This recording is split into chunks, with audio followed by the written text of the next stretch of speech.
अपने एक दिवसीय दौरे पर पूर्व मुख्यमंत्री और राज्यसभा सांसद दिग्विजय सिंह अलीराजपुर पहुंचे, जहां उन्होंने अलीराजपुर के समाधि मैदान में पहुंचकर कोरोना काल से मृत हर कांग्रेसी कार्यकर्ता और स्वर्गीय विधायक कलावती भूरिया को श्रद्धांजलि अर्पित की। उन्होंने कोरोना की तीसरी लहर से बचने के लिए मास्क लगाए रखने की बात भी कही। दिग्विजय सिंह ने आरोप लगाते हुए कहा कि भाजपा सरकार कोरोना से हुई मौतों के आंकड़े छुपा रही है। शिवराज सिंह चौहान ने पहले कोरोना से मृत लोगों को 4 लाख रुपए दिए जाने के वादे किए। वहीं सुप्रीम कोर्ट ने भी मुआवजा दिए जाने की बात कही, लेकिन शिवराज सरकार अपने वादे से मुकर रही है और प्रदेश में मौतों के आंकड़े छुपा रही है। वहीं पूर्व मुख्यमंत्री दिग्विजय सिंह ने अयोध्या में बन रहे राम मंदिर के नाम पर भाजपा पर राम के नाम पर चंदा वसूली करने के आरोप लगाते हुए कहा कि नरेंद्र मोदी आपदा में अवसर देख रहे हैं। साथ ही भाजपा के मंत्री अब आस्था को अवसर बना रहे हैं। देश के प्रधानमंत्री देश भर में फ्री में वैक्सीन लगाए जाने के वादे कर रहे हैं, तो वहीं मंत्री उषा ठाकुर वैक्सीन के नाम पर चंदा मांग रही है।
आज हमारे बीच में नहीं रही।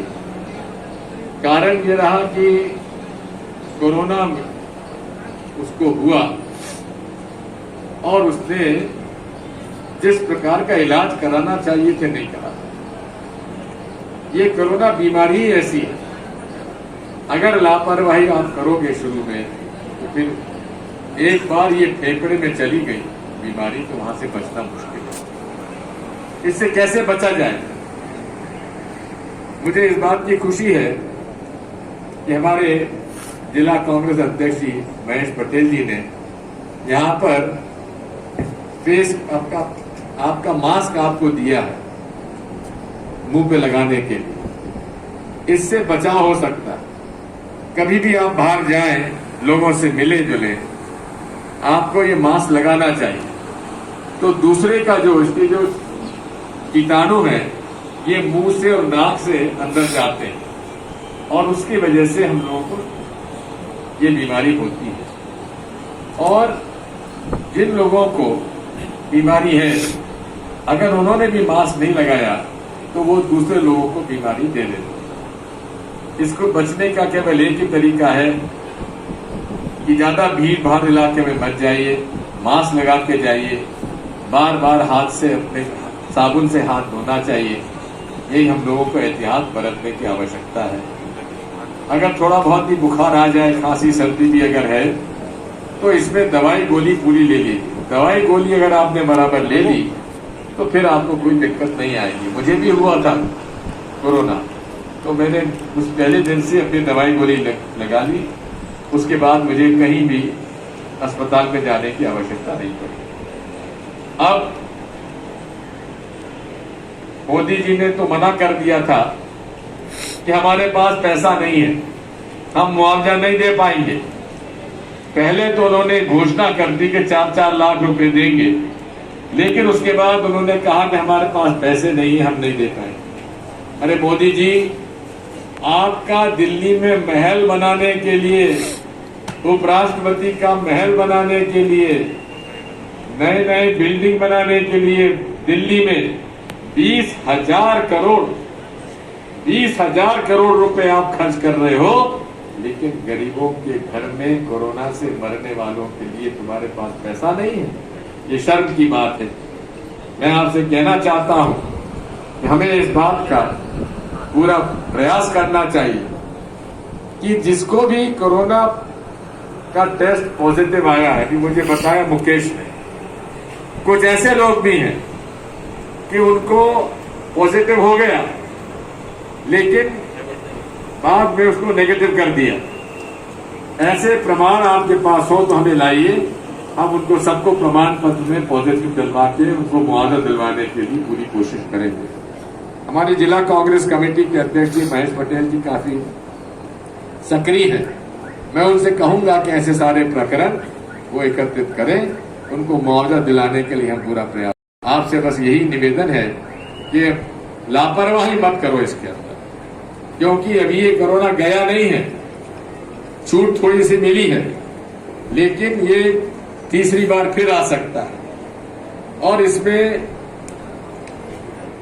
राहुल गांधी तो शुरू से कह रहे थे कि ये बड़ी खतरनाक बीमारी है, इसमें बचना चाहिए, लेकिन मोदी जी मजाक उड़ाते रहे इसका। कहा था महाभारत जीत गए 18 दिन में, कोरोना हम लोग 21 दिन में जीत जाएंगे। अरे मोदी जी 21 महीने होने आए, लाखों लोग मर गए और सरकार आप उनकी जानकारी नहीं दे रही है, झूठे आंकड़े दे रही है, झूठ बोल बोलकर इन्होंने इस देश को ठगा है। इस बारे में आपको समझने की आवश्यकता है। मैं आज इस अवसर पर जितने भी यहाँ लोग की मृत्यु हुई है उनको श्रद्धांजलि देने के लिए मैं आपके बीच में आया हूँ। इसी में हमारे बहुत कर्मचारी और अधिकारी भी जो लोग मरे हैं उनको 50-50 लाख का मुआवजा देने के, बीमा देने का हमारे शिवराज सिंह जी ने ये घोषणा की थी, लेकिन उसमें भी उनको अभी तक कोई आदेश नहीं मिला है और उनको उनका जो अनुकंपा नियुक्ति होती है वो भी अभी नहीं हुई है। मैं जिला कांग्रेस कमेटी अध्यक्ष जी से कहूंगा कि ऐसे कर्मचारी अधिकारी जिन की मृत्यु कोरोना से हुई है उनके केस सब पूरा तैयार करवाएं और हम उनकी लड़ाई पूरी दमखम के साथ उनकी लड़ाई लड़ेंगे। मैं आखिर में ये भी कहना चाहता हूं, नेमावर देवास में जो घटना हुई है, आदिवासी 3 बहनों, उनका भाई, उनकी मां की निर्मम हत्या कर दी गई। 45 दिन तक पुलिस ने पता नहीं लगाया। ये भला करे डॉक्टर विक्रांत का, जो वहां जाकर उसने दमखम के साथ लड़ाई लड़ी और मजबूर किया पुलिस को जांच करने के लिए।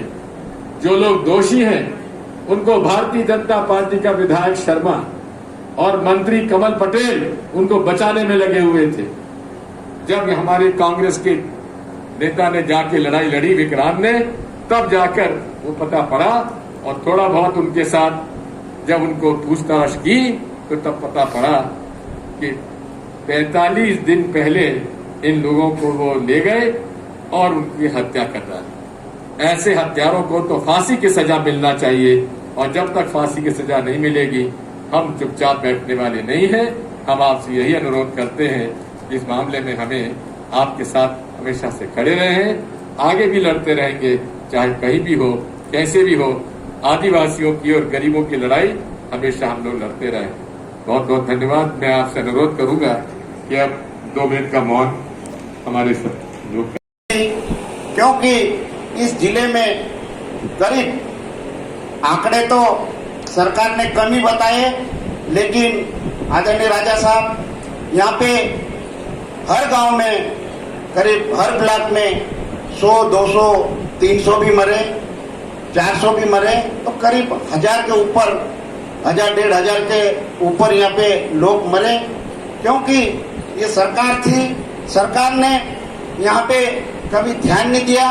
कोरोना काल का जो हमारे भगोड़े के बाद से जो हुआ, अगर यहाँ पे प्रशासन अगर ध्यान देता तो आज हम हमारे लोग जिन्हों को जो कि कई जगह बेड नहीं मिले, चाहे इंदौर हो, चाहे बड़ौदा हो, चाहे जहाँ भी अहमदाबाद हो, कई ऐसे लोग गए, लेकिन वहाँ पे कोरोना काल में कई लोगों को इलाज तक नहीं मिला और ऐसे ही तड़प तड़प के वहाँ पे हुए, क्योंकि यहाँ कालाबाजारी भी बहुत हुई रेसिड इंजेक्शन की। तो मैंने जिला कांग्रेस की ओर से जो भी जितने भी मदद करी, तो मैंने यहाँ एक धीरज यूनिवर्सिटी वहाँ पे हॉस्पिटल है और जहाँ पे मैंने करीब 100 से 150 लोगों को वहाँ पे एडमिट कराया और उनको उनकी फुल व्यवस्था कराई। और यहाँ पे भी जो इंजेक्शन नहीं थे, विधायक महोदय और हम सब मिलके चाहे इंजेक्शन की व्यवस्था करवाई, चाहे जो भी बड़वानी में करवाई, झाबुआ में भी करवाई, अलीराजपुर में भी करवाई, गुजरात में भी हमने हमारे राज्यसभा सांसद नारायण भाई राठवा के मार्गदर्शन से वहाँ पे भी हमने कराए। और यहाँ पे भूरिया जी और विक्रांत भाई ने सभी लोगों को, कार्यकर्ताओं को, जितने भी यहाँ जो जरूरतमंद है, जो भी सहायता के लिए मैंने जिला कांग्रेस की ओर से लकड़ी की व्यवस्था करवाई, जो कि कोई गरीबों के पास था ही नहीं, लेकिन ये शासन इतना ध्यान ही नहीं दिया। और यहाँ पे हमारे कोरोना काल में एक हमारी ऐसी हमने एक नेता खोदी, जो कि झाबुआ अलीराजपुर जिले की एक नेत्री, एक दमंग नेता थी। आज उनको भी कोरोना काल में मतलब एक ऐसी घटना हुई, जो कि हमारे को ऐसी नेता कभी 50 साल तक भी नहीं मिलेगी, ऐसी नेत्री महिला जिन्होंने आज हमने खोदी। आज हम उनके श्रद्धांजलि कार्यक्रम में मैं राजा साहब से यही अनुरोध करता हूं कि ये जितने भी हमारे अलीराजपुर जिले में और झाबुआ जिले में जो शांत हुए, और हमने सोनिया जी के और कमलनाथ जी और दिग्गी राजा साहब के नेतृत्व में जो एक हमारे पास परिपत्र आया है, जिनका कोरोना काल में जिनकी डेथ हो गई और परिवार वालों के मुखिया के साथ कोई नहीं है, तो ऐसे लोगों को हम फार्म भी भरना चालू कर दिया है और शीघ्र ही हम प्रदेश कांग्रेस कार्यालय को सौंपेंगे और वहाँ के उनके माध्यम से, इंदौरा जी के माध्यम से दिल्ली तक हम ये पहुँचाएंगे, ताकि अधिक से अधिक मुआवजा मिले। मैं सभी मृत आत्माओं को श्रद्धांजलि अर्पित करता हूँ। और एक बड़ी घटना है जो नेमावर में, उसकी भी इसकी जांच करके, उनकी सीबीआई जांच करके ऐसे लोगों को फांसी की सजा देना चाहिए। एक आदिवासी के साथ जितना एक घटित हुई है, और हमारे विक्रांत भाई ने तुरंत जाके वहाँ पे ऐसा डेरा डाला कि ताकि वहाँ तत्काल फिर उनको गिरफ्तार किए, जो कि प्रशासन कभी ध्यान नहीं देता है। प्रशासन कभी ध्यान नहीं देता है, क्योंकि भारतीय जनता पार्टी की सरकार है, आदिवासियों पे अत्याचार कर रही है, तो ऐसे लोगों को ध्यान में रखना चाहिए। अभी मैं राजा साहब से निवेदन करता हूं कि भारतीय जनता पार्टी के लोग, अभी यहाँ गृह मंत्री आया था झाबुआ में, तो अभी हमने यहाँ किसान आंदोलन किया था। मंडी में आम के लिए करीब आंधी तूफान आई थी, तो 40 से 70 गाड़ियां माल प्रशासन ने पूरा रोक लगा दी थी, तो उसके लिए लड़ाई लड़ी, तो मेरे पे कम से कम 2-3 केस लगा दिया अभी। तो ये भारतीय जनता पार्टी और सरकार और प्रशासन यहाँ हमारे को दबाना चाहती है, लेकिन हम आपके नेतृत्व में, पूजा जी के नेतृत्व में कभी प्रशासन से नहीं डरेंगे, चाहे जो भी हो जाए, चाहे गोली खाना पड़े, चाहे लट खाना पड़े, लेकिन प्रशासन जितने मेरे पे केस लगाए तो लगाए, लेकिन मैं कभी नहीं डरूंगा। और हमारे किसान, आदिवासी और गरीब लोगों की कांग्रेस और जिला कांग्रेस हमेशा सेवा करती रहेगी। जय हिंद। उनके परिवारों से मिलने में आया हूँ, पता लगाने आया हूँ क्या हुआ, कैसे हुआ, कहाँ कमी रही, क्योंकि अब ये लगने लगा कि शायद तीसरी वेव भी आएगी, तीसरी बाढ़ भी आएगी। कोरोना से लड़ने के लिए तैयारी पूरी होना चाहिए, क्योंकि सरकार केंद्र की हो या राज्य की हो, कई बार उन्हें आगाह करने के बावजूद भी व्यवस्था ढंग से नहीं हो पाती। मैंने 2020 में ही सितंबर में ऑक्सीजन की कालाबाजारी की जानकारी केंद्र सरकार के स्वास्थ्य मंत्री जी को राज्यसभा में दी। 17 तारीख को उनको मैंने पत्र भी लिख दिया, लेकिन उसके बाद भी ऑक्सीजन की व्यवस्था नहीं कर पाए, जिसकी वजह से अप्रैल और मई में सैकड़ों जान इसलिए चली गई क्योंकि ऑक्सीजन नहीं था। और विशेषकर हमारे ग्रामीण इलाकों में तो और हालत खराब। यहाँ मुझे बताया गया है कि लगभग 50 से ज़्यादा सरकारी कर्मचारी अधिकारी कोरोना में मारे गए। उनको बीमा 50 लाख का बीमा देने का वादा शिवराज सिंह चौहान ने किया, अनुकंपा नियुक्ति देने का वादा किया, लेकिन अभी तक उसमें कोई पहल नहीं हुई।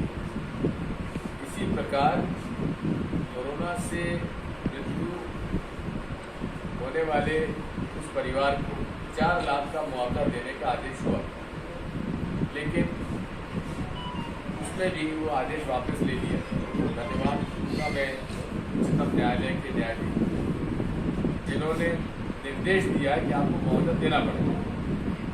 कितना देना है ये सरकार तय करे, लेकिन देना पड़ेगा और उसकी गाइडलाइन भी साफ होनी चाहिए कि आखिर कोरोना से मरने वाले लोग के लिए क्या प्रमाण थे।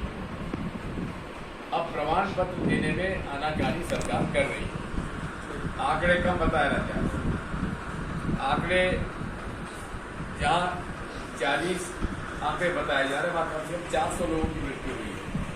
इन सारी बातों पर हम लोग ध्यान देने के लिए आए और हम मांग करेंगे कि जिसका RT-PCR टेस्ट पॉजिटिव हुआ है, चाहे वो नेगेटिव हो गया हो लेकिन उसकी मृत्यु हुई है, तो उसको भी मुआवजा दिया जाना चाहिए, सूची में रखना चाहिए। मुझे मुकेश ने बताया कि ऐसे कई लोग हैं जिनके पास की स्क्रीनशॉट है जो उनको पॉजिटिव बताया गया है, लेकिन बाद में बता दिया साहब इनका नेगेटिव आया। ऐसे सारे केसेस भी हम लोग जनता के हित में लड़ाई रहे हैं।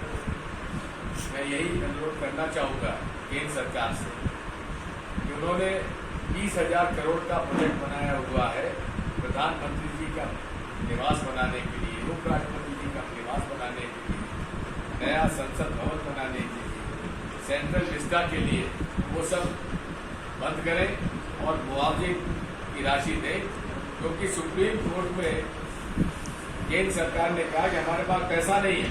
अरे फिजूल खर्ची के लिए तुम्हारे पास पैसा है और गरीबों को राहत देने की तुम्हारे पास पैसा नहीं है। ये मानसिकता का हम विरोध करते हैं।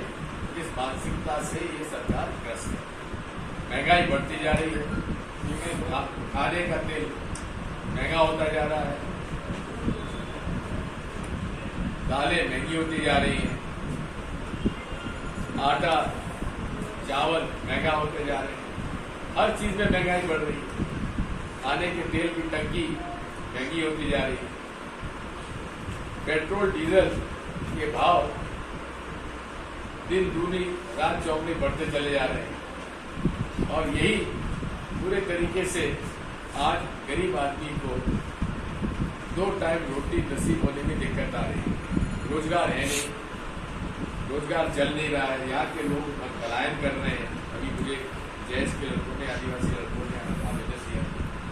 ये सब बातें हम लोग अभी पार्लियामेंट चलेगा तो उस बारे में कहेंगे।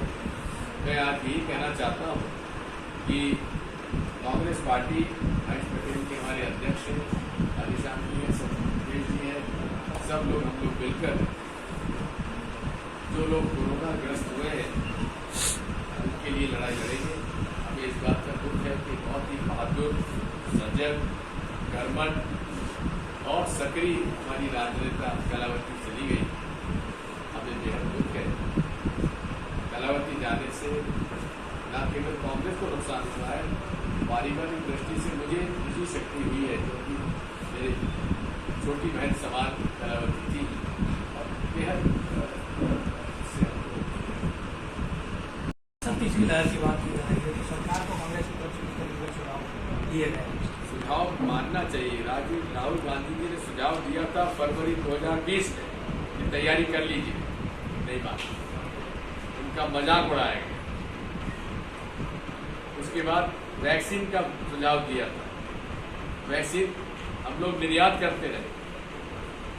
जो गंभीरता दिखानी चाहिए वो नहीं दिखाई गई। ऑक्सीजन के प्लांट आज भी मध्य प्रदेश सरकार ने सितंबर 2020 में गुदरी में एक प्लांट लगाने का शिलान्यास किया था, आज तक नहीं बन रहा। बाउंड्री वॉल तक उसकी नहीं बन रही।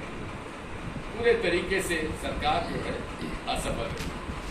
सर, जोबड़ में उपचुनाव को लेकर कांग्रेस की क्या तैयारी हो, किन मुद्दों पर चुनाव लड़ा जाएगा? ये चुनाव की तैयारी हमारे को से मत पूछिए, क्योंकि मैं तो कोरोना के मामले में आया हूँ। पर इसकी चुनाव की तैयारी प्रदेश कांग्रेस के अध्यक्ष ही करेंगे, कमलनाथ जी। Sir, UP CM Yogi Adityanath ने 2022 में 300 पार का आंकड़ा दिया है, क्या कहेंगे? ये पश्चिम बंगाल चुनाव में भी, बंगाल के चुनाव में भी अमित शाह ने 200 पार का आंकड़ा दिया था। कितने मिले? ये सब चीजें होती रहती। सर, लगातार मध्य प्रदेश में महिला वोटर के मामले सामने आ रहे हैं। बेहद ज्यादा नियमावली को ढील दिया जाए, निराज को ढील दिया जाए, या आज जो धार में भी क्या कहेंगे? कानून व्यवस्था चरमरा गई। अभी निमावर का कांड ले लीजिए, 45 दिन तक पूरा परिवार गायब रहा, पुलिस के चक्कर काटते रहे। जब विक्रांत भूरिया ने ये मुद्दा उठाकर वहां पे दबाव डाला, तब जाके पुलिस ने हरकत में आई और गिरफ्तार लोगों को किया। ये कौन लोग गिरफ्तार हुए? भारतीय जनता पार्टी के समर्थक, जिनको बचाने में वहां के स्थानीय भाजपा के विधायक उनकी पैरवी करते रहे, छुड़ाते रहे, उनको थाने से उठा के ले गए। कमल पटेल मंत्री जी उनकी सिफारिश करते रहे। हम लोग चैन से नहीं बैठेंगे जब तक उनको फांसी की सजा न हो। सर, प्रदेश में लगातार पेट्रोल मूल्य बढ़ते जा रहा है, लेकिन कांग्रेस का प्रदेश स्तर पर कोई बड़ा आंदोलन अभी तक देखने को नजर नहीं आया। क्या ऐसा कुछ क्या होगा? कोरोना के काल में आंदोलन प्रदर्शन करने की इजाजत आप हमें दिलवा देंगे कलेक्टर से? दिलवा दीजिए। केस तो हम लोगों पे बन रहे हैं, 188 केस हम सब पे बन चुके हैं। भी यहाँ पर अपनी मनमानी कर रहा है, कर रही है। क्या करें? ऐसी शिकायत मुझे आई, मैं कलेक्टर महोदय से बात करूंगा कि आखिर कलेक्टर आप हैं तो जनता के प्रतिनिधियों से जिला करिए, व्यवहार ठीक रहना करिए। शिकायतें बहुत आ रही हैं। सर, भाजपा ने एक बार 3 फरवरी की तो मालवा निमाड़ के लिए इसको उपचुनाव बंगाल से फुर्सत मिल गई है। सर, खंडवा में भी उनका प्रयास है और लग रहा है कि खंडवा में उपचुनाव में भी वो ज्यादा हस्तक्षेप कर रहे हैं, और मालवा निमाड़ में भी उनकी सक्रियता, मतलब सियासी वापसी नहीं जा सकती है। क्या कहेंगे? बड़ी है, लेकिन शिवराज सिंह चौहान को घास नहीं डालता। सर, राम मंदिर घोटाले के बारे में क्या कहेंगे? क्या सच में हुआ? इसमें हम तो शुरू से कहते आए हैं, ये चंदाखोर लोग हैं। पहले चंदा उगाया 1400 करोड़, निर्मोही अखाड़े के लोग हिसाब मांगते रहे, एक किले का हिसाब नहीं दिया। अब फिर चंदा उगाई, चंदा उगाया पता नहीं कितने हजार करोड़, हमने भी 1,11,000 चंदा दिया। मामू ने दिया था 1 लाख, हमने दी 1,11,000। मामू समझते हो कौन है? कौन है मामू? बताओ। शिवराज। तो मामू ने दिया 1 लाख, हमने दी 1,11,000। अब इसने भी दिया 1,11,000। तो अब हमारे चंदे के पैसे का दुरुपयोग हो रहा है। मोदी जी कहते हैं आपदा में अवसर ढूंढो। अरे आपदा में अवसर होते होते आस्था में अवसर हो गया भ्रष्टाचार का। जहां जमीन का घोटाला, अरे अलीराजपुर में कोई एक केस बता दो जहां आधे घंटे में 2 करोड़ की जमीन 18.5 करोड़ में बिकी हो, तो आधे घंटे के अंदर, और 2 करोड़ में बिक्री हुई, उसमें भी गवाह वही, और 18.5 करोड़ में रजिस्ट्री हुई, उसमें भी गवाह वही। और गवाह कौन? भारतीय जनता पार्टी के महापौर, उसके गवाह।